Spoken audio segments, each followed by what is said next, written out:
Hello, dear listeners, and welcome to Soft History, the place where we slow down together and let the past carry us gently into rest. Tonight, we are going to travel further back than most stories ever dare to go. Beneath the dry plains of what is now Pakistan and northwestern India, there are cities that slept under the soil for nearly 4,000 years. They had wide streets and clean running water, and homes built so carefully that we still marvel at them today. And yet the people who built them left behind not a single name we can read. Imagine that for a moment. A whole world of builders and traders and dreamers, lost so completely that even their words have become a riddle no one has solved. This is the story of how the land we now call India helped build human civilization itself. It is a story that begins in the dust of forgotten cities and moves slowly across thousands of years, through singing poets and wise kings, through golden ages of learning and great marble palaces, all the way to the long, hard road toward freedom. It is one of the oldest and richest stories on the whole earth, and tonight we will move through it slowly, the way you might walk through a quiet old house at night, letting each room reveal itself before moving on to the next. There is no need to hurry. The story has waited this long, and it will wait for us as we go. But before we go any further, I want to take a moment.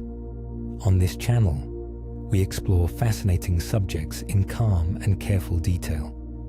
These journeys are made to help you relax, focus, or simply enjoy the flow of discovery. I would love to know where you are listening from today. Is it day or night where you are? What time is it?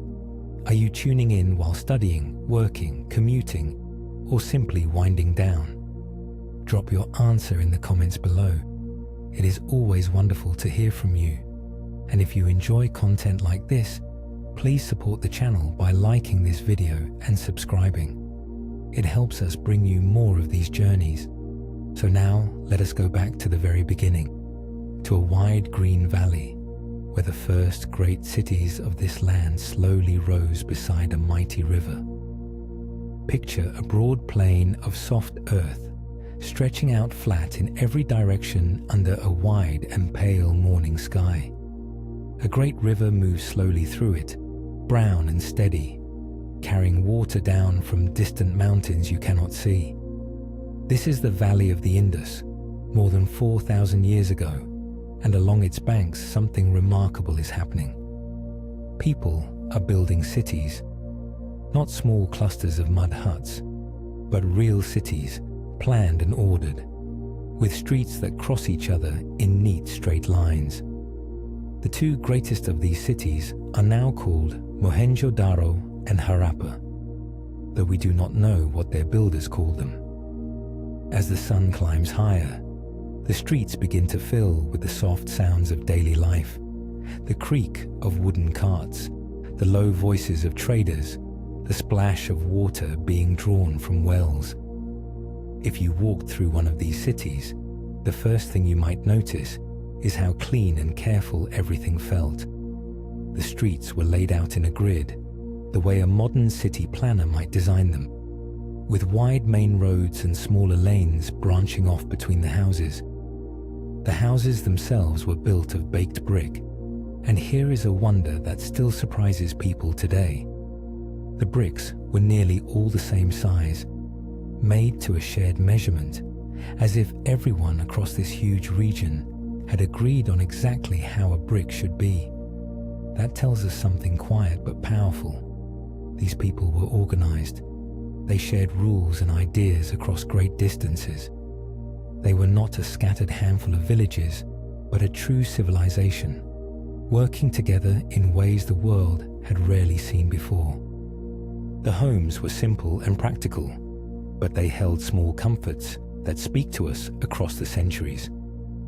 Many houses had their own wells, so a family could draw fresh water without leaving home. Many had a small bathing area with a sloped floor that let the water drain away. And here is perhaps the most astonishing thing of all. The cities had covered drains running beneath the streets, carrying wastewater away from the homes. Think about how rare that was. Most of the world would not have anything like it for thousands of years. These ancient people understood that clean water and good drainage kept a city healthy, and they built their whole world around that understanding. It is the kind of quiet wisdom that does not shout for attention, but it shows a deep care for ordinary daily life. We can imagine the people who lived here moving through their day. In the cool of the morning, a woman might draw water from the well in her courtyard, the bucket rising slowly on its rope. Children might run through the lanes between the brick walls, their bare feet kicking up the fine dust. In the markets, traders laid out their goods, beads of bright stone, pots shaped on the wheel, cloth woven from cotton that grew in the warm fields nearby. The air would have carried the smell of cooking fires, of grain being ground, of animals kept close to the homes. Cattle were precious here, as they would remain in this land for thousands of years to come. Life moved at the slow, steady pace of a farming people who knew the river and the seasons well. What makes these cities so moving is that they were built for people, not just for kings. We have not found great palaces towering over everyone else. We have not found enormous tombs filled with gold to glorify a single ruler. Instead, we find well-built homes, shared wells, public bathing places, and those careful drains running under every street. It paints a picture of a society that valued order and comfort for many, not just splendor for a few. As evening came and the sun sank low over the flat plain, the brick walls would have glowed a warm reddish gold, and the sounds of the day would slowly soften into the quiet of night. These were among the first great cities humanity ever made, and they rose here beside this wide and patient river, while much of the rest of the world still lived in scattered villages. For all that we can see of their streets and their homes, the Indus people kept many secrets that we still cannot unlock. Among the most striking things they left behind is a great structure at Mohenjo-daro that we now call the Great Bath. It is a wide rectangular pool, sunk into the ground and lined with carefully fitted brick, made watertight, with a layer of natural tar so it would not leak. Steps lead down into it from two sides, as if people once walked slowly into the water. We do not know exactly what it was for. Perhaps it was a place of bathing and gathering. Perhaps it held some deeper meaning, a place of cleansing or ceremony tied to beliefs we can no longer name. Standing at its edge in your mind, you can almost feel the cool stillness of the water and the hush of a space that mattered to people long ago. Then there are the seals, and these are perhaps the most haunting objects of all. They are small, often no bigger than a postage stamp, carved from a soft stone and polished smooth.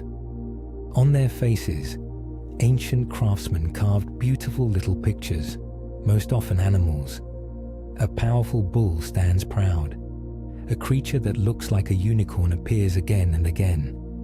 There are tigers and elephants and strange figures that may have been spirits or gods. The carving is fine and confident, the work of skilled hands that knew exactly what they were doing. These seals were likely used to mark goods or property, pressed into soft clay to leave their image behind, the way we might use a stamp or a signature today. They are tiny windows into a vanished imagination.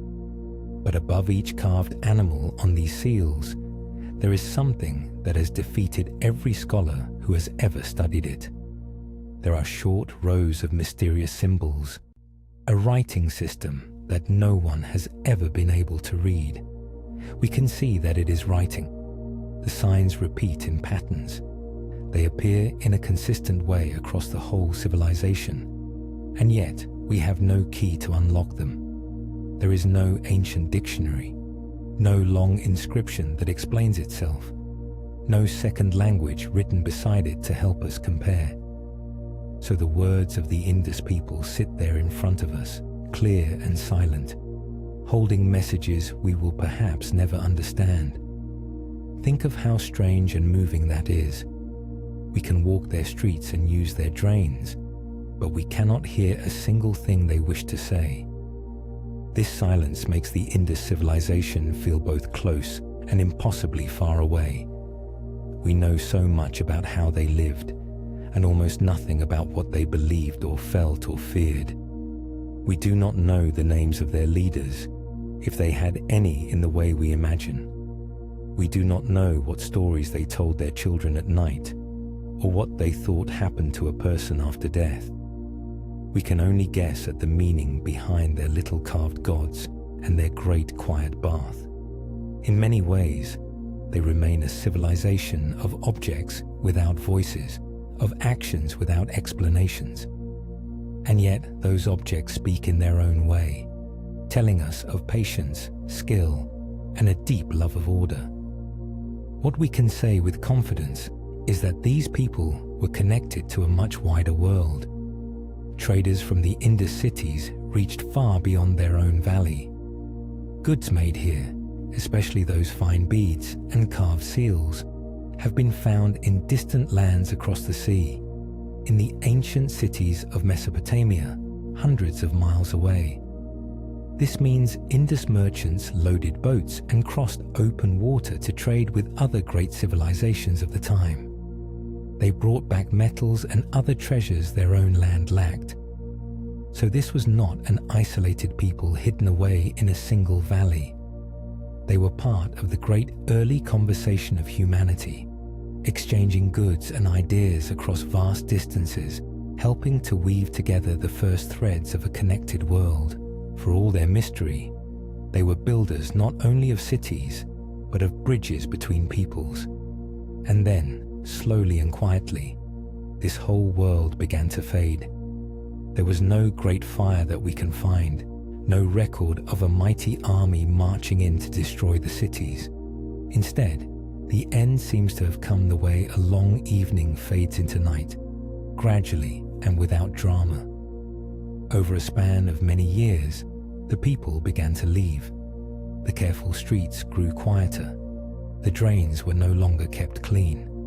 Homes that had been tended for generations stood empty, their doorways dark. One by one, the great cities of the Indus slipped from busy life into stillness, until at last the wind moved through empty rooms and the dust began to gather over everything.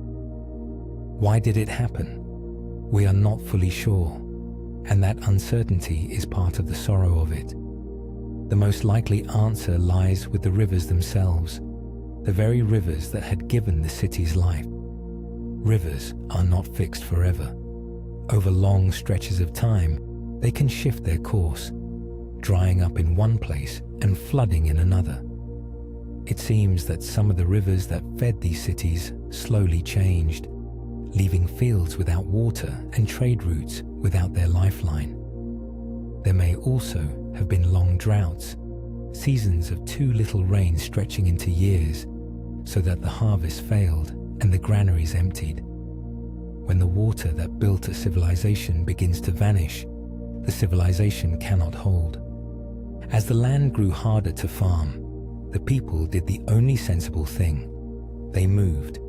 They drifted away from the great cities towards smaller villages, often heading east and south toward places where water was still reliable. They carried their knowledge with them, their crafts and their farming skills and their memories. So the Indus people did not simply vanish from the earth. Their descendants likely lived on, blending into the wider tapestry of the land, passing along quiet pieces of who they had been. But the grand experiment of those carefully planned cities came to an end. The unified world of shared bricks and covered drains broke apart into smaller, simpler lives. And so the first great age of this land closed gently, leaving behind its silent cities and its unreadable words. For a time, the plains grew quieter than they had been in centuries.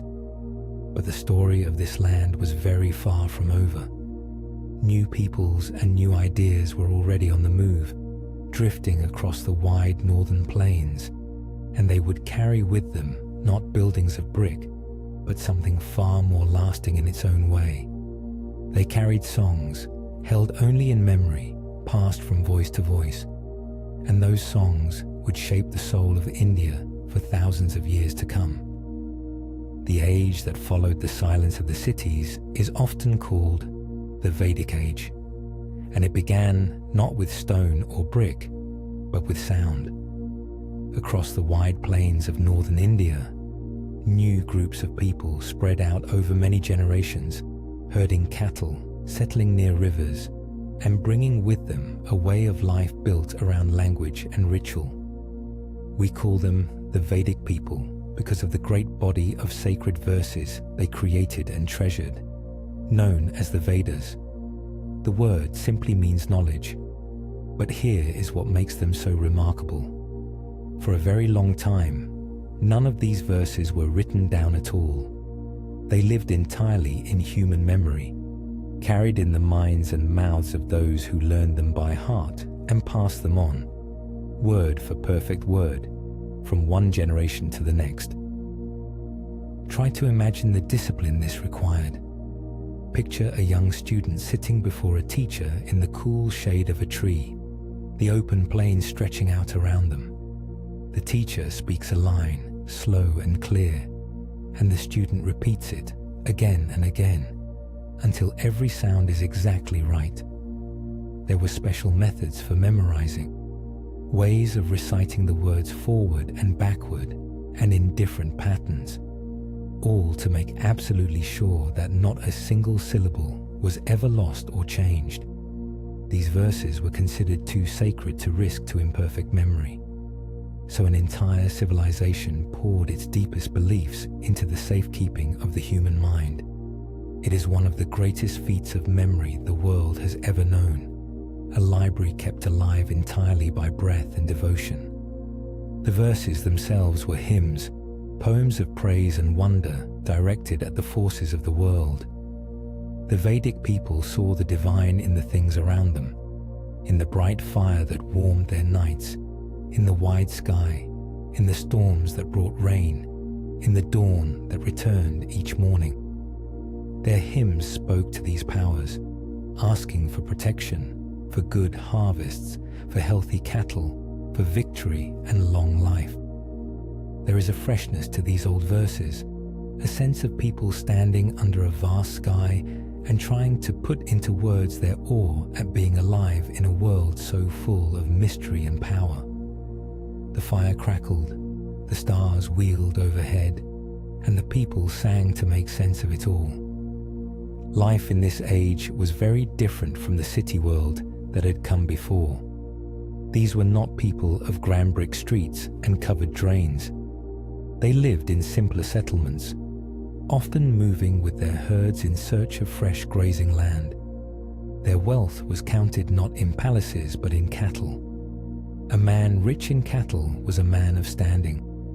Their world was one of open grasslands and clearing forests, of cattle lowing at evening and smoke rising from cooking fires.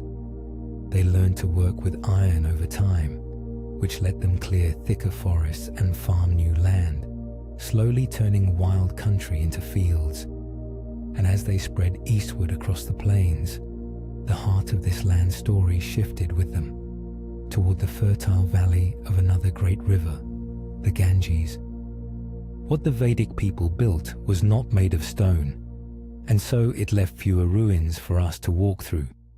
But what they built was in many ways more enduring than any city. They laid down the spiritual and cultural foundations that would shape India for thousands of years. The ideas, the rituals, the sacred language of these verses would echo down through all the ages that followed. Long after the last cattle herder of this early age had died, his songs lived on, carried in memory across the centuries. It is a powerful thought.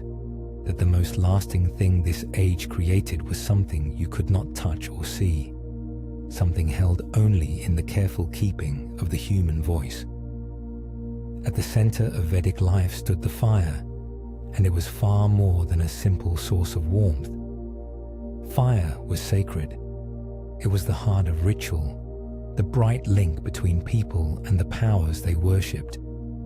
Families and communities would build fires for ceremonies, offering gifts of grain, milk, and butter into the flames, watching the smoke rise upward as if carrying their prayers into the sky.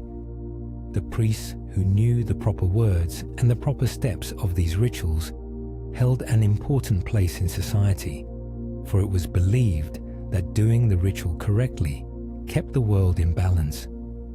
Imagine the scene at dusk, the fire blazing in a cleared space, the steady chanting of ancient verses, the smell of butter and smoke in the cooling air, and the faces of the gathered people glowing in the firelight. Cattle ran through every part of this life, woven into the economy and the imagination of the people. A family's herd was its treasure and its security. Cows gave milk and butter. Oxen pulled the carts and plows, and the size of a herd marked a family's place in the world. So precious were cattle that even their care became tied to ideas of duty and right living. This deep respect for the cow would echo through Indian culture for thousands of years to come, long after the way of life that first prized it had changed. It is a thread that runs from these ancient herders all the way to the present day, one of the longest unbroken cultural threads in human history. As the centuries passed, the simple society of herders and farmers grew more complex, and a new social order slowly took shape. People came to be divided into broad groups based on the kind of work they did and the role they played in society. At the top, in terms of ritual importance, were the priests, who kept the sacred knowledge and performed the ceremonies. Then came the warriors and rulers, whose duty was to protect and lead. Then the farmers, traders, and craftspeople, who produced the food and goods everyone needed. And finally, those who served and labored for the rest. Over a very long time, these groupings hardened into what we now call the caste system, a way of dividing society that a person was born into and could rarely change. This part of the story must be told honestly, even in a quiet telling like this one. The caste system brought a kind of order, giving everyone a defined place and role. But it also brought deep unfairness. Those born into the lower groups faced hard limits on their lives, no matter their talents or their hopes. The position a person held was decided not by who they were inside, but simply by the family they happened to be born into. Over the centuries, this system grew more rigid and more harsh, and it would shape Indian society in profound and often painful ways for thousands of years. It is one of the heaviest legacies of this ancient age, and it reminds us that even thoughtful and creative civilizations can build structures that cause great and lasting hardship. Yet alongside this hardening order, something else was stirring in the Vedic world, a restlessness of the spirit, a hunger to understand deeper truths. The fire rituals and the hymns to the storm and the dawn had carried people far. But some began to wonder whether there was something beyond all the rituals, some deeper reality behind the world of cattle and fire and changing seasons. And so, in the later part of this great age, a new kind of seeker appeared. These were people willing to leave the comfort of village life behind, to walk away from their herds and their families, and to go into the silence of the forest in search of answers to the very largest questions a human being can ask. These forest thinkers were drawn to questions that still stir the human heart today. What is the self, the deepest part of who we are? What happens to us when we die?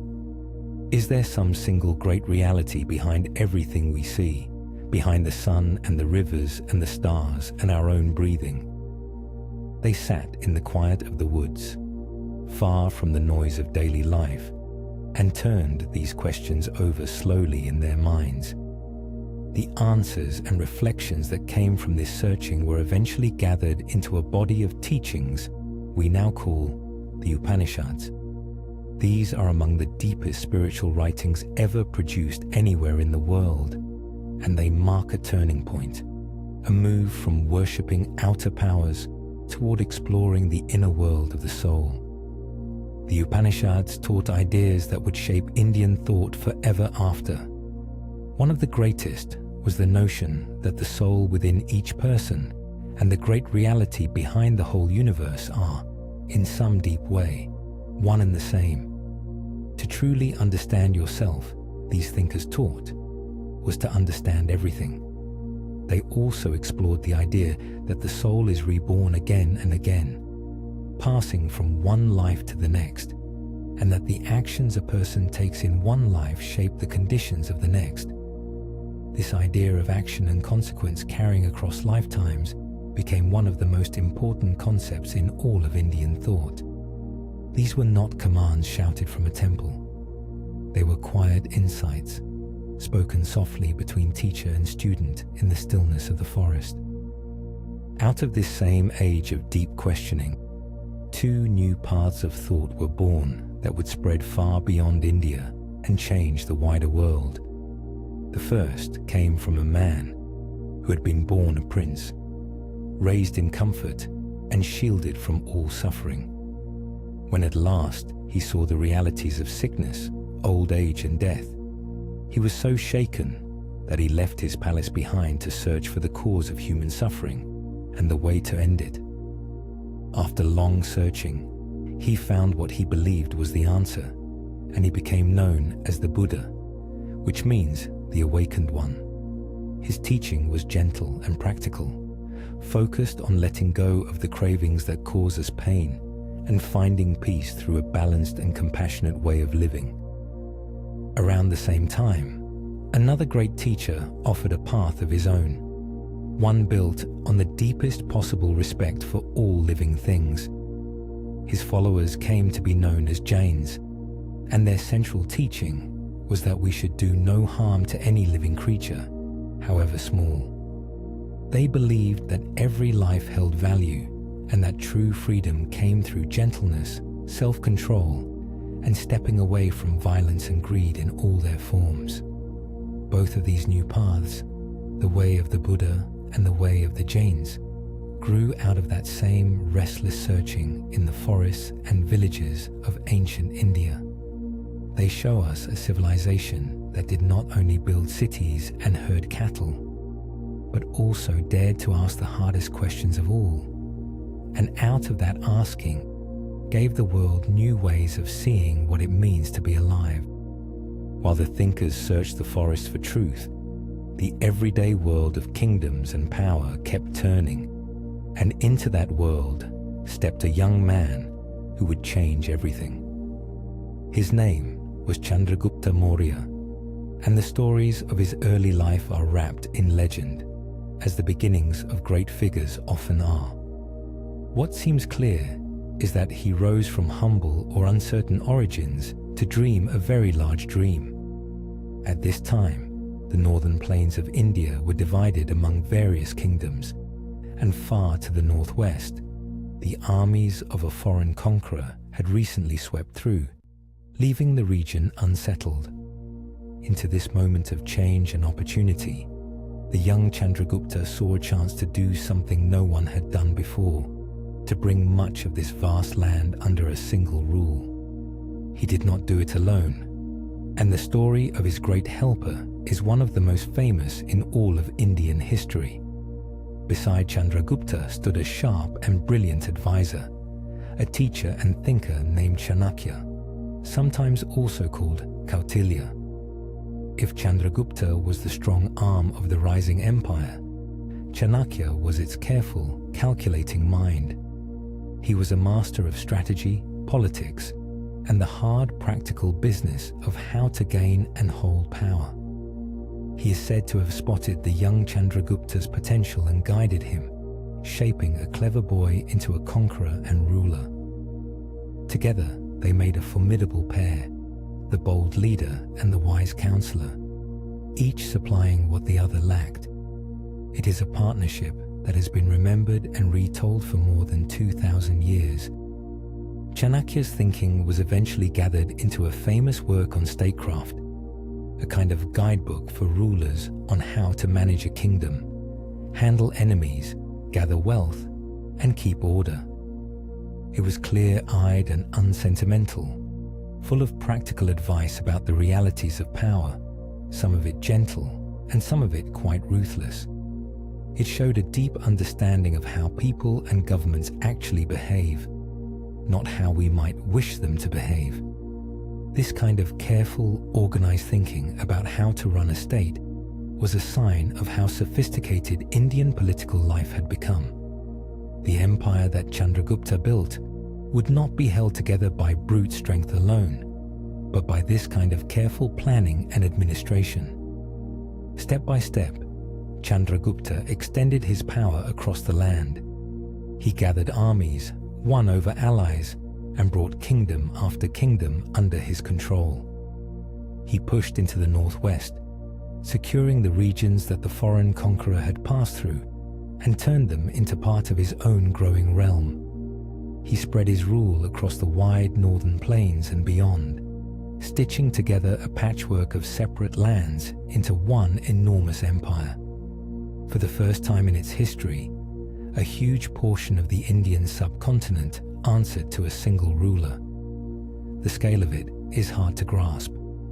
From the mountains of the northwest down across the great river valleys, a single authority now held sway, something the Indus cities and the Vedic herders had never achieved. We can imagine Chandragupta in the prime of his power, a ruler of vast lands, commanding armies and overseeing a realm that stretched farther than any he could have dreamed of as a young man.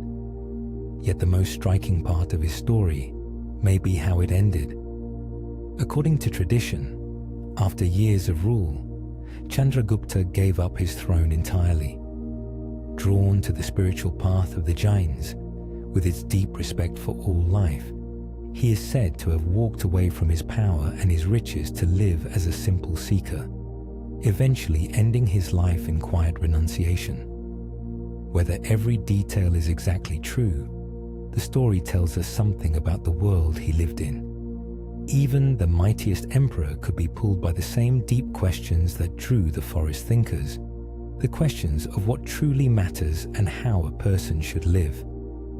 And so, the founder of India's first great empire left the stage not on a battlefield, but in silence and surrender. Building an empire is one thing, but holding it together is another challenge entirely. And the Mauryas proved to be remarkable at it. An empire this size could not be ruled by the king's voice alone, for no single person could oversee lands that stretched for thousands of miles. So the Mauryas built a careful system of government, a great machine of administration designed to keep the whole realm running smoothly. They divided the empire into provinces, each overseen by a governor, often a member of the royal family, who managed affairs in the king's name. Beneath them was a layer upon layer of officials, each with their own duties, collecting taxes, settling disputes, maintaining order, and keeping the distant parts of the empire tied to the center. It was a structure of impressive depth and care. At the heart of all this stood the capital city, Pataliputra, on the banks of a great river. By the standards of its age, it was a wonder. Ancient visitors who came from far away wrote of it with amazement, describing a vast city protected by a mighty wooden wall studded with watchtowers and pierced by many gates. A wide moat ran around it, adding another ring of defense. Inside, the city bustled with life, with markets and workshops, grand buildings and busy streets. The king's palace was said to be magnificent, gleaming with fine craftsmanship. To stand at the gates of Pataliputra in those days would have been to stand at the very center of power for a huge part of the world, a place where the wealth and decisions of a vast empire flowed together. To keep such a large empire connected, the Mauryas understood the deep importance of roads. They built and maintained great highways stretching across the land, true arteries of the empire. One famous road ran for an enormous distance, linking the far northwest to the heart of the realm. Along these roads moved everything that held the empire together: the armies that defended it, the traders who enriched it, the messengers who carried the king's commands, and the officials who governed in his name. The roads were cared for, with trees planted along them for shade, wells dug for travelers, and resting places set up at intervals. In a world without modern communication, these roads were how an emperor reached across vast distances and made his rule real in places he would never personally see. The Mauryas also kept a careful watch over their realm, for a wise ruler knew what was happening in his lands. The state maintained a network of officials and watchers whose task was to gather information and report back to the center. Through them, the rulers could learn of trouble brewing, of dishonest officials, of threats to the peace, long before these things grew into real dangers. This was part of Chanakya's practical wisdom put into action. The belief that good information was as valuable to a ruler as a strong army. Some of this watching was the ordinary work of keeping a large state running, and some of it was the quiet, careful keeping of an eye on everything, so that the king was never caught unaware.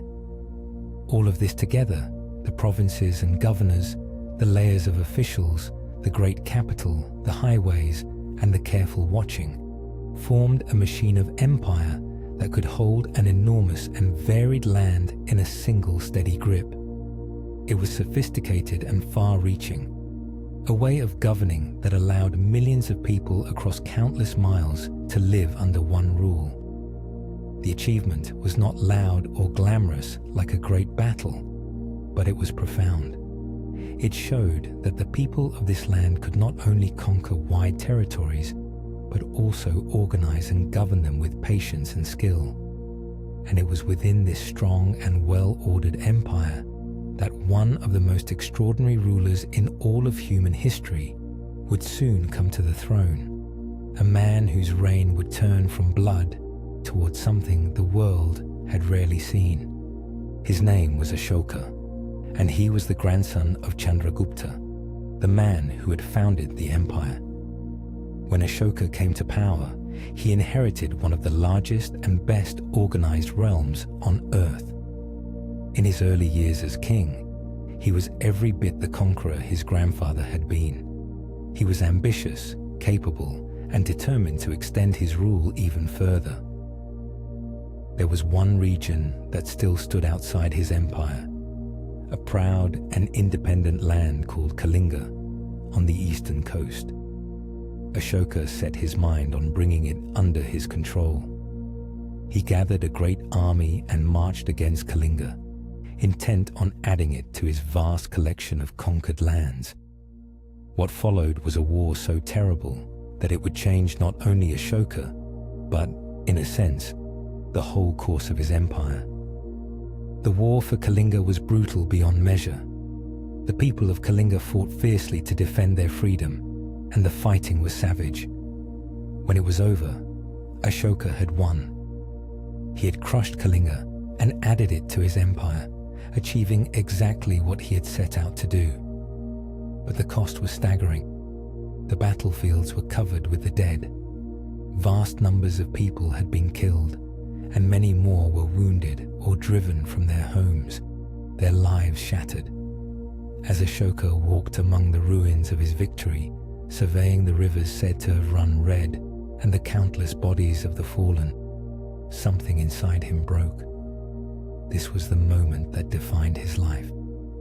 Standing in the wreckage of his greatest triumph, the conqueror was overwhelmed not with pride, but with a deep and crushing sorrow at what he had done. This is a part of the story that must be told honestly, for the suffering of Kalinga was real and immense. Whole families were destroyed. Communities that had thrived were left in mourning and ruin. The grief of it spread across the land like a shadow. And the most remarkable thing is that the man responsible for it could not look away from what he had caused. Many conquerors throughout history have caused great suffering and felt nothing, or have buried their feelings beneath their pride. Ashoka did something almost unheard of among the powerful. He let the suffering reach him. He allowed the horror of what he had done to pierce his heart, and in doing so, he began to change in a way that would echo across the centuries. In the aftermath of Kalinga, Ashoka turned away from the path of violence and conquest entirely. He was drawn to the teachings of the Buddha, with their message of compassion, peace, and the easing of suffering. He embraced these teachings deeply, and he resolved that he would no longer rule by the sword. Instead, he would rule by what he called righteousness, a path of moral living, kindness, and care for the welfare of his people. This was an astonishing turn for an emperor at the height of his power. He had the strength to conquer the entire subcontinent if he wished, and instead, he chose to set down that ambition and devote himself to the well-being of those he ruled. It was as if the most powerful man in the world had decided that true greatness lay not in taking, but in giving and protecting. Ashoka wanted his people to know of his new path, and he wanted his message to last far beyond his own lifetime. So he did something both practical and beautiful. He had his words carved into stone, onto great pillars and rock faces all across his vast empire. These inscriptions, written in the languages of the common people so that many could understand them, spoke of compassion, of respect for all living things, of honesty, of kindness to servants and the poor, of tolerance toward different beliefs. He urged people to live well and to treat one another with care. Some of these carved messages still stand today, more than 2,000 years later, their words worn but readable, a direct voice from an ancient king reaching across all the centuries to speak of mercy and right living. Ashoka did not only preach, he acted on his beliefs in concrete ways. He worked to ease the suffering of both people and animals throughout his lands. He had wells dug and rest houses built along the roads so that travelers could find water and shelter. He planted trees for shade. He supported the care of the sick and tried to spread the gentle teachings he had embraced not only across his own empire, but to lands far beyond, sending messengers carrying the message of peace to distant places. Under his care, the great machine of empire that his grandfather had built was turned, at least in its aims, toward the good of ordinary people. The roads and officials and organization were now meant to serve compassion as much as control. The story of Ashoka stands as one of the most moving in all of human history. Here was a man who held more power than almost anyone of his time, who had the strength to take whatever he wanted, and who chose, after seeing the cost of his ambition, to turn toward mercy. He did not become perfect, and he remained a ruler with all the burdens and compromises that rule brings. But the direction of his change was real and profound. He showed that even the mightiest could be humbled by the suffering of others, and that power could be used to heal as well as to harm. Long after his empire faded, the symbol of his reign endured, so deeply respected that the wheel from one of his great pillars sits at the very center of India's flag today. The weeping king on the battlefield of Kalinga became, in the end, one of the most honored rulers the world has ever known. After Ashoka's long reign, the great Maurya Empire could not hold its vast shape forever.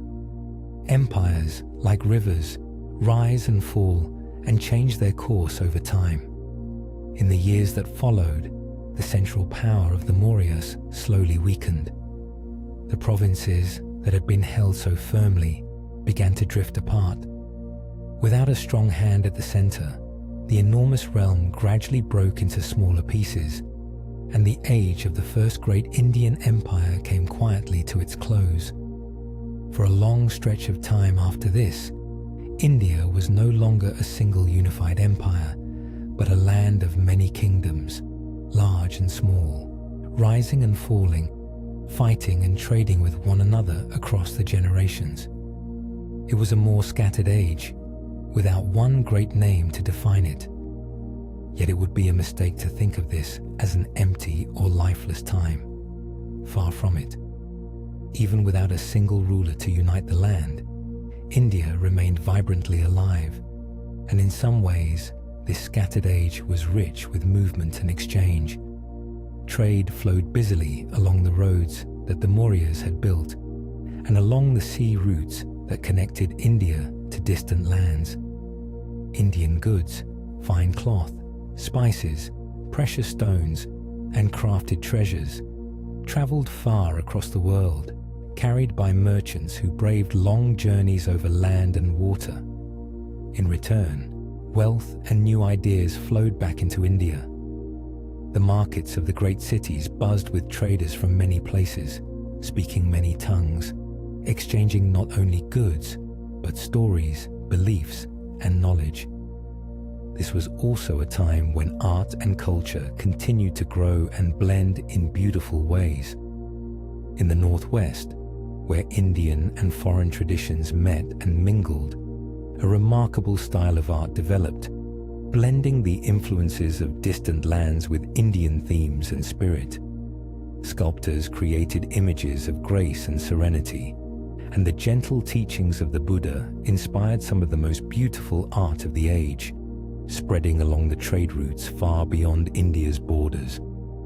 Ideas born in this land traveled with the merchants and the monks, reaching distant peoples and taking root in faraway places. Even without a single empire to carry it, the deep wellspring of Indian thought and creativity kept flowing outward into the wider world. So this long quiet between the great empires was not a gap in the story, but a bridge across it. Beneath the surface of changing kingdoms, the deeper life of the land went on. Its trade, its art, its faiths, its endless exchange of ideas. The people farmed their fields, raised their families, and carried forward the rich inheritance of all the ages that had come before. The land was gathering itself, in a sense, holding its strength and its creativity in readiness. And then, after these long centuries of scattered kingdoms, a new power would rise to bring much of India together once more. And this new age would shine so brightly in learning and beauty that people would remember it as a golden time, perhaps the brightest in all of India's long history. The new power that rose was the empire of the Guptas, and the age it ushered in is often called the Golden Age of ancient India. After the long stretch of divided kingdoms, the Gupta rulers gradually brought a large portion of northern India back together under one strong and prosperous rule. But what makes the Gupta age shine so brightly in memory is not mainly its conquests or its size. It is the extraordinary flourishing of learning, art, science, and culture that took place during these years. It was a time when the land enjoyed long stretches of peace and prosperity, and in that peace, the human mind was free to reach for the stars, to create beauty, and to explore the deepest mysteries of numbers and the heavens. It felt, to those who lived in its better days, like a confident and shining time to be alive. Under the Gupta kings, the empire grew wealthy and stable. Good government and busy trade filled the treasuries and the markets alike. Travelers who visited India during this period wrote of a land that seemed prosperous and well-ordered, where people lived in relative comfort and the cities hummed with activity. The roads were generally safe, the fields were productive, and the great rivers carried both water and commerce through the heart of the realm. This stability was the soil in which the Golden Age grew.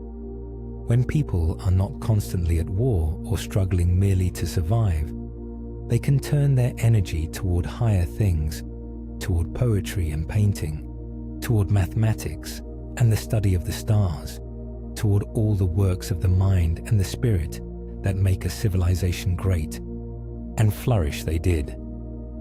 The Gupta age produced some of the finest poetry and literature in all of Indian history.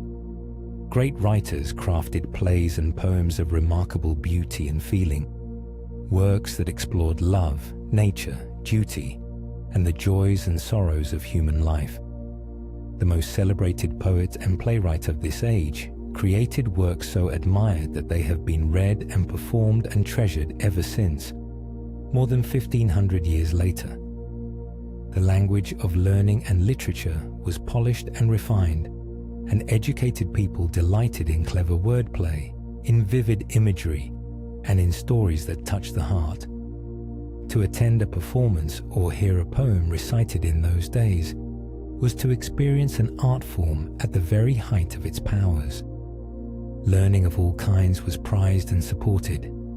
Great centers of education drew students who came to study deeply across many fields of knowledge, from sacred texts to grammar, from medicine to law, from logic to the arts. These were among the world's earliest true universities, places where knowledge was gathered, preserved, debated, and passed on. Scholars came from near and far to learn within their halls, and the reputation of these centers spread across many lands.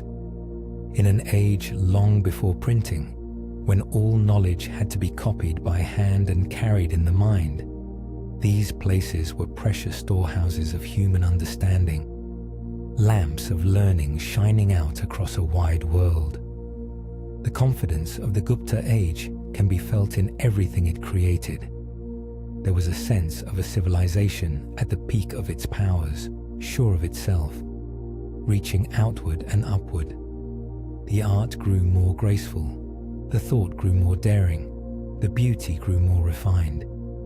It was a time when India gave the world some of its most lasting treasures of mind and spirit, treasures that would influence not only later Indian history, but cultures far beyond its borders.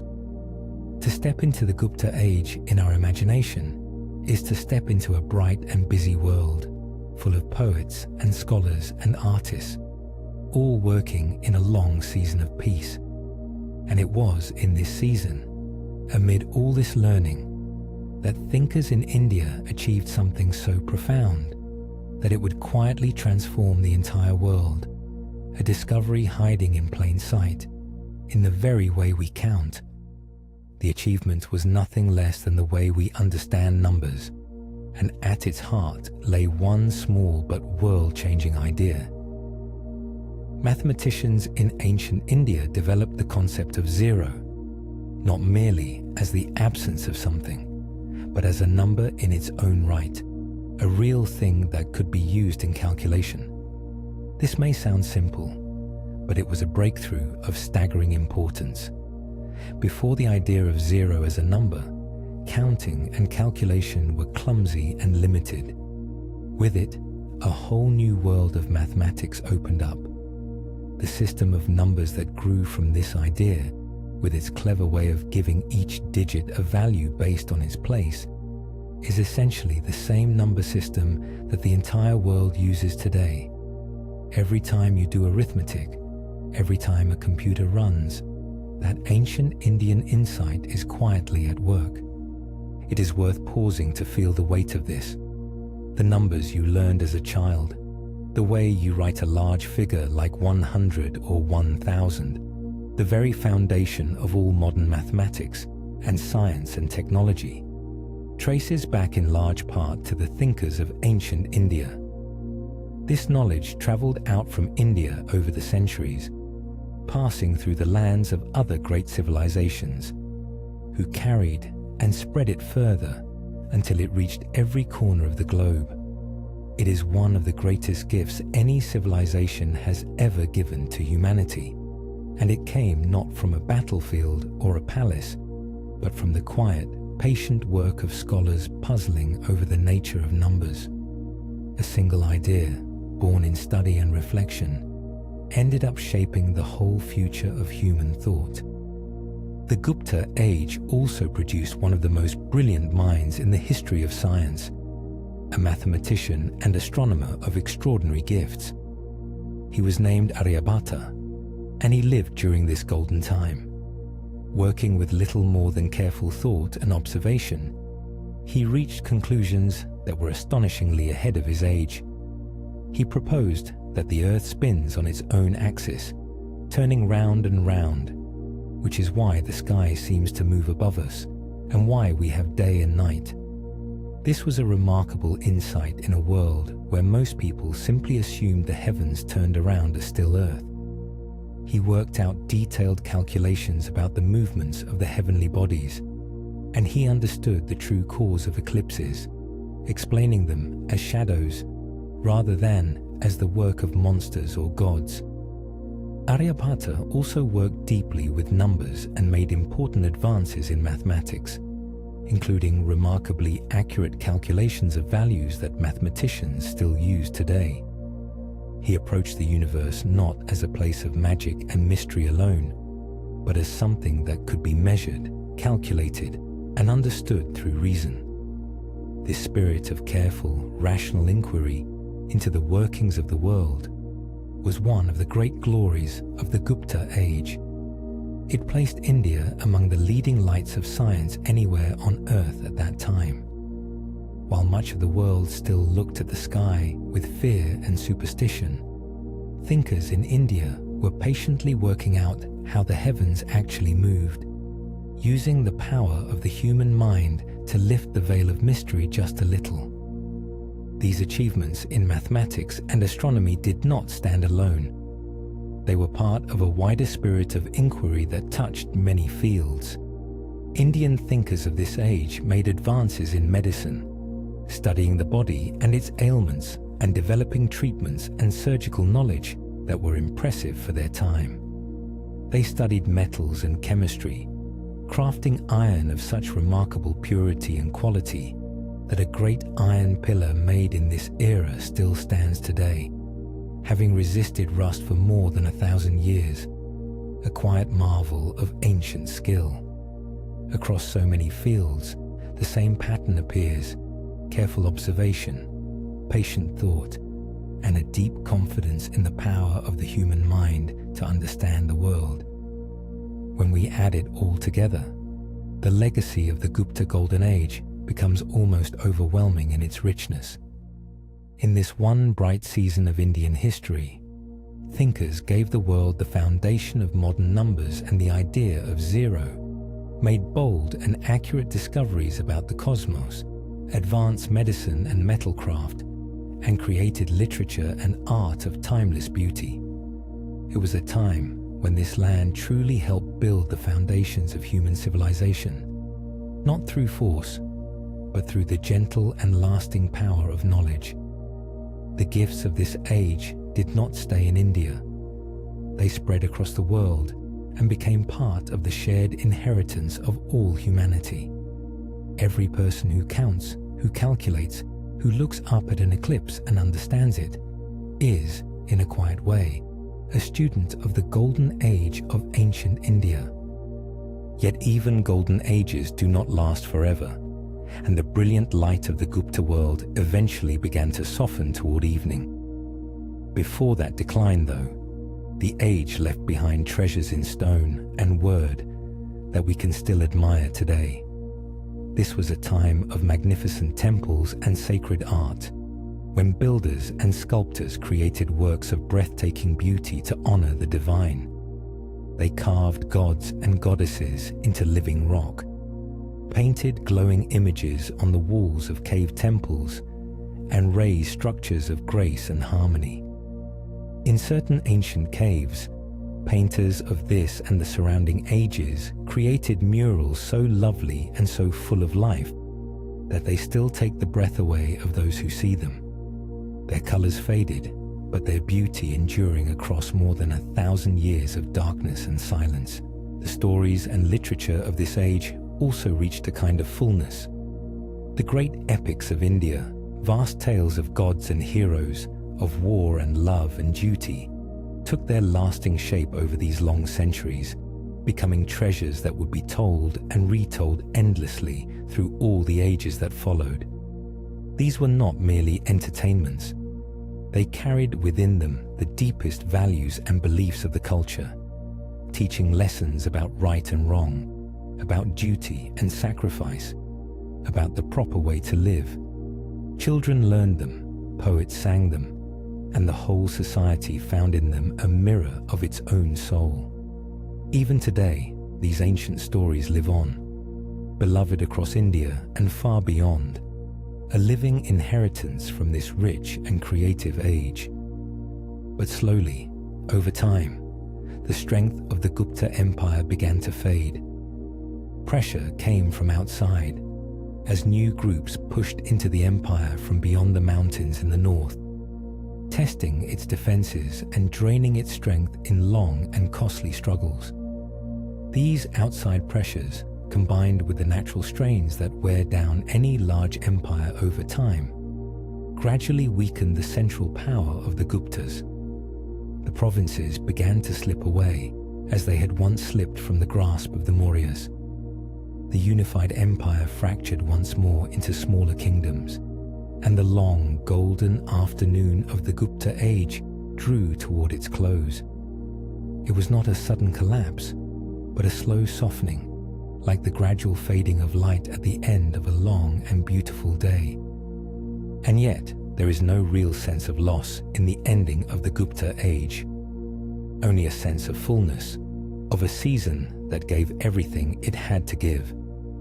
The empire's political power faded, but its true treasures, the numbers and the science, the poetry and the temples, the epics and the art, did not fade at all.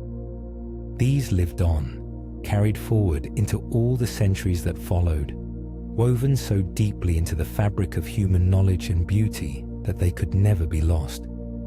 The Gupta Golden Age stands as proof of what a civilization can achieve when it is given peace and the freedom to think and create. It was a high point not only in Indian history, but in the history of the whole human family, and its light still reaches us, faint but unbroken, across the long distance of time.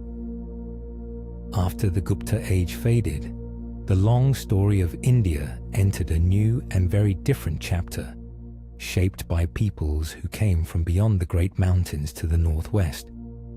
Over many centuries, India had always drawn the attention of those who lived beyond its borders, for it was a land of fabled wealth, of spices and gems and fine cloth, a place that travelers spoke of with wonder.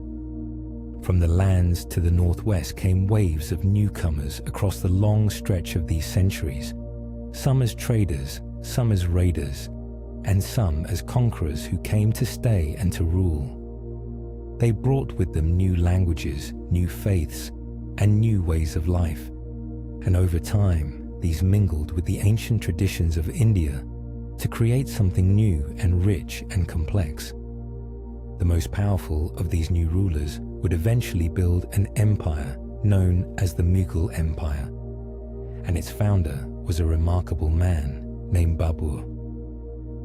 Babur came from far to the north, a descendant of great conquerors, and he was a man of many parts, not only a warrior and a leader, but also a thoughtful writer who left behind honest and vivid accounts of his own life. He had lost and won kingdoms before he ever set his eyes on India, and his path to power had been hard and uncertain. But he was bold and determined, and he saw in the rich plains of northern India a prize worth seizing. With a relatively small but skilled and well-led army, he marched into India and won a great victory that opened the door to a new age. Babur's success was due in part to his clever use of new tools of war, including gunpowder weapons that his enemies could not match. With cannons and skilled tactics, he overcame much larger forces and established his rule in northern India. He did not live long to enjoy his conquest, but he founded a dynasty that his descendants would build into one of the greatest empires the land had ever seen. The Mughals, as they came to be known, would rule over much of India for a very long time, bringing with them a flourishing of art, architecture, and culture that blended the traditions of their ancestral lands with the deep and ancient heritage of India itself. From this blending came some of the most beautiful and famous creations in all of Indian history. The Mughal age was a time of great cultural mixing, and from this mixing came beauty. The newcomers brought their own styles of building, their own arts of the garden and the book, their own music and poetry, and these met and merged with the rich existing traditions of India. New languages developed from the blending of tongues. New styles of painting arose, delicate and detailed, depicting court life, nature, and stories with exquisite care. Gardens were laid out in careful patterns, with flowing water and shaded walkways designed as glimpses of paradise on earth. The courts of the Mughal rulers became centers of refinement and splendor, where artists, poets, and scholars gathered to create works of lasting loveliness under the patronage of wealthy and cultured kings. This new age did not erase what had come before. Rather, it added new layers to the deep and ancient story of the land, the way each generation adds its own chapter to a book that has been written for a very long time.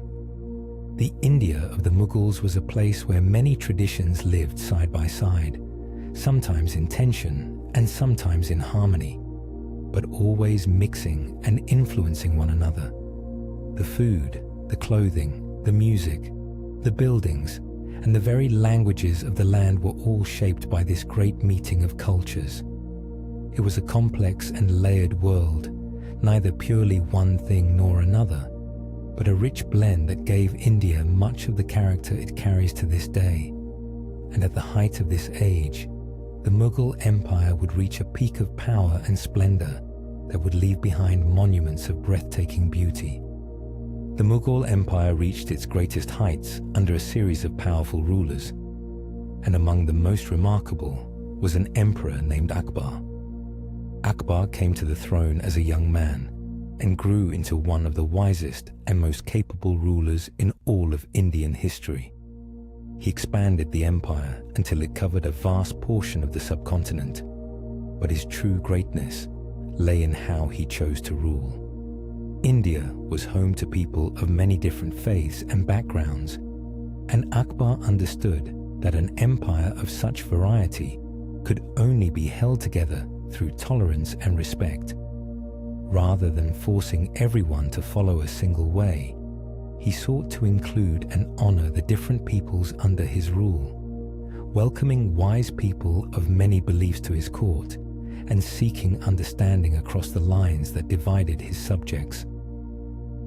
Akbar's policy of tolerance was wise and far ahead of much of the world at the time. He removed unfair taxes that had burdened people of certain faiths, brought talented people of all backgrounds into his government, and encouraged discussion and learning across different traditions. He was deeply curious about the beliefs of others and loved to gather thinkers of many faiths to debate and share their ideas late into the night. Though he himself could not read, he built up a great library and surrounded himself with knowledge and learning. Under his thoughtful and inclusive rule, the empire grew strong and prosperous, bound together not only by armies, but by a sense that there was room within it for many kinds of people. He showed that a vast and varied land could be governed with wisdom and an open heart. The grandeur of the Mughal age reached perhaps its most famous height under a later emperor named Shah Jahan, whose name is forever tied to the most beautiful building in all of India, and one of the most beautiful in the world. Shah Jahan deeply loved his wife, and when she died, his grief was beyond measure. To honor her memory, he ordered the building of a tomb so magnificent that it would stand as a monument to his love for all time. This is the Taj Mahal, a vision in white marble that rises beside a river, perfectly balanced and impossibly graceful. Its great dome and slender towers seem to float above the earth, and its white stone changes color with the changing light of the day. Glowing soft pink at dawn and pale gold at sunset. To imagine the building of the Taj Mahal is to imagine an extraordinary labor of love and skill.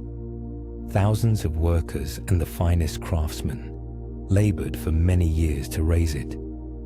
They brought precious stones from distant lands and set them delicately into the white marble, creating flowers and patterns that seem almost alive. The whole structure was designed with such perfect balance and harmony that it appears flawless from every angle. Gardens and reflecting pools were laid out before it, so that the great white tomb is mirrored in the still water. It was, and remains, a breathtaking expression of beauty born from sorrow, a husband's grief transformed into something timeless and serene.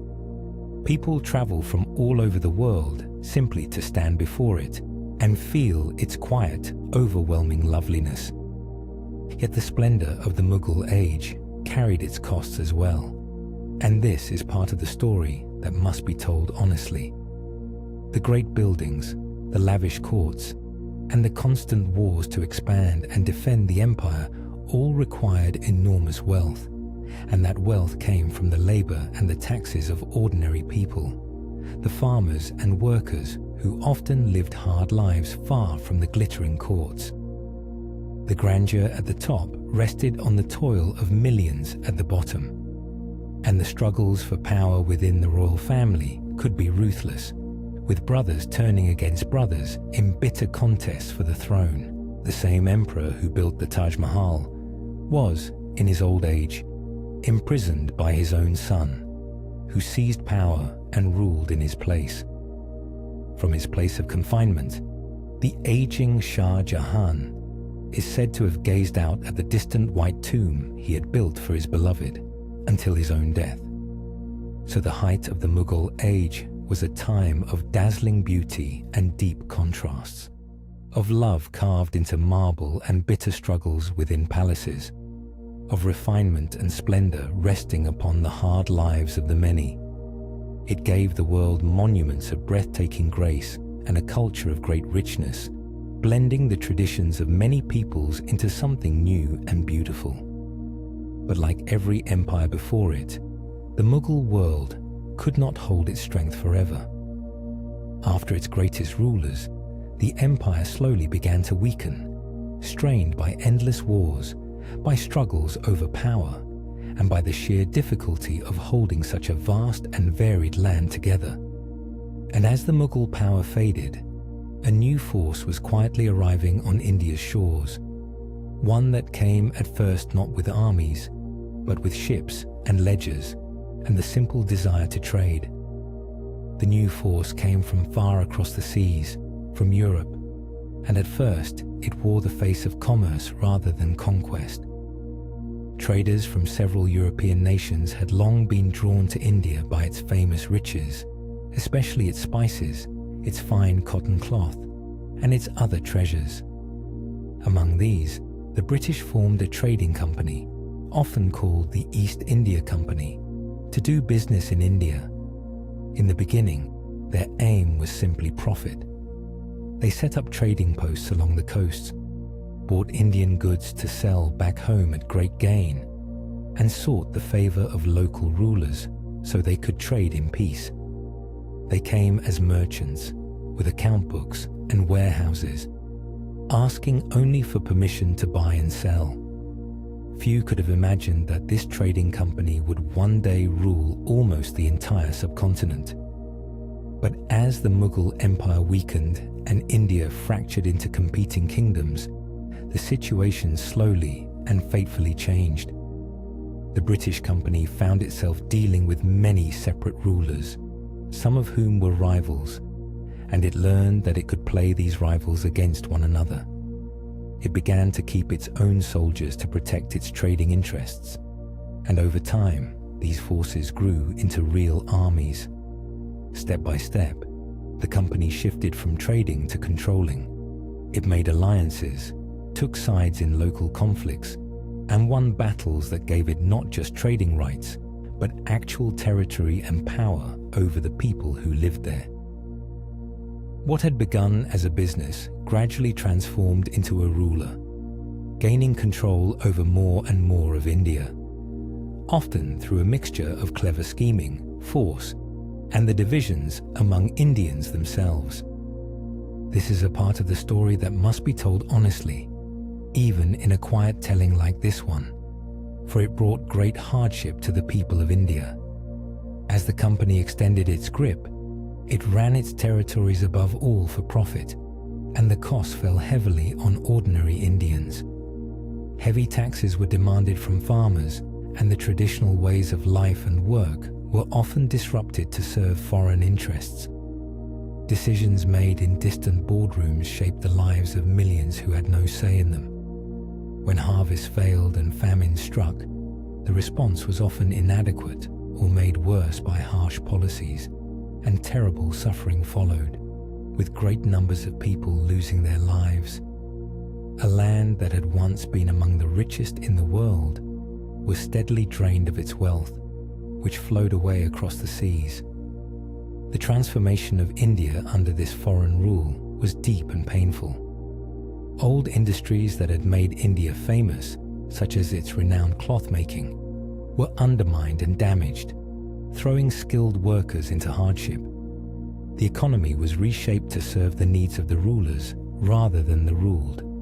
And there was a deeper wound as well, the loss of self-rule itself, the hard reality of a proud and ancient civilization being governed by outsiders who often looked down upon it and its people.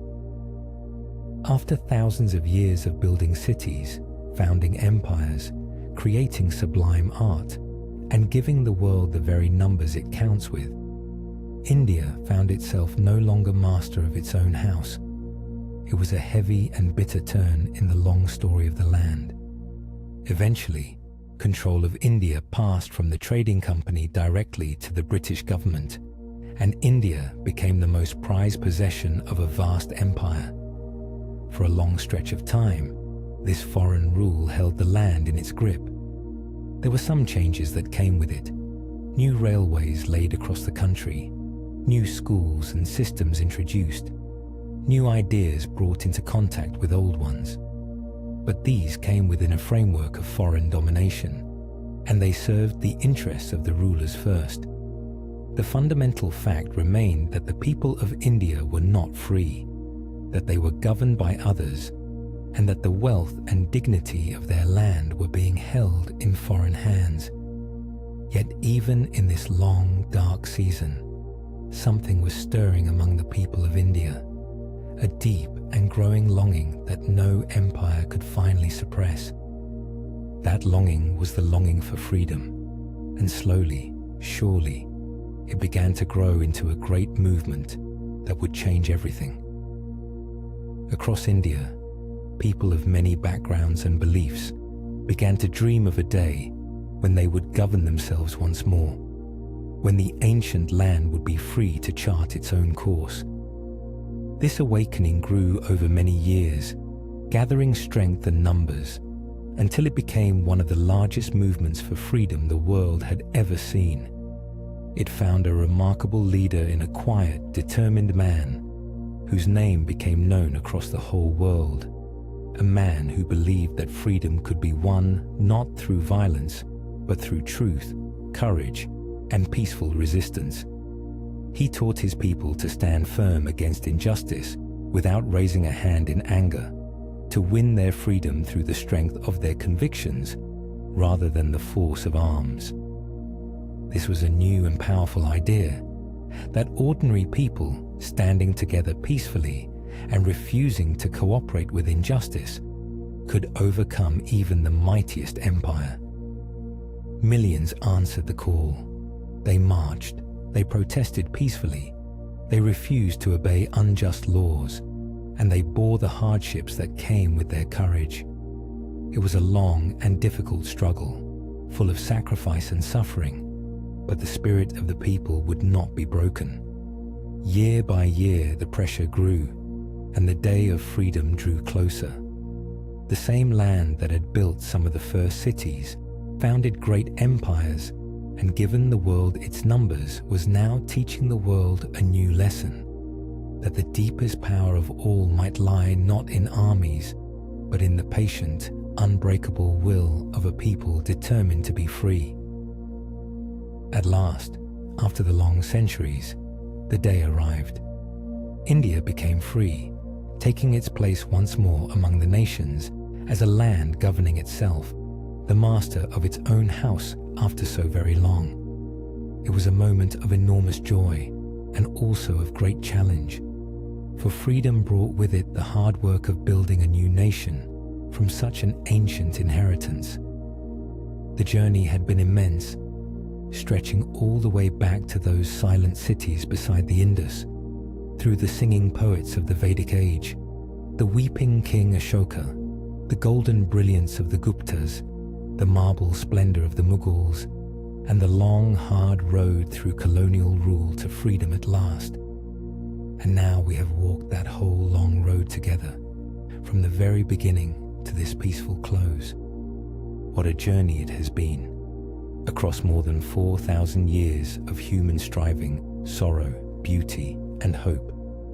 So let us rest now at the end of it. Picture the land at evening, the great rivers that have flowed through this entire story, moving slowly and steadily toward the sea, as they have for countless ages. Picture the old stones of ancient cities and temples standing quiet under a soft and darkening sky, the same stars wheeling above them that watched over the Indus builders so long ago. The fields grow still, the day's work is done, and a gentle peace settles over the wide and ancient land. All the empires have risen and faded, all the kings have come and gone, and still the rivers flow and the stars turn, patient and enduring. Thank you for traveling through this long and beautiful history with me tonight. Rest well now, and let the quiet carry you gently into sleep.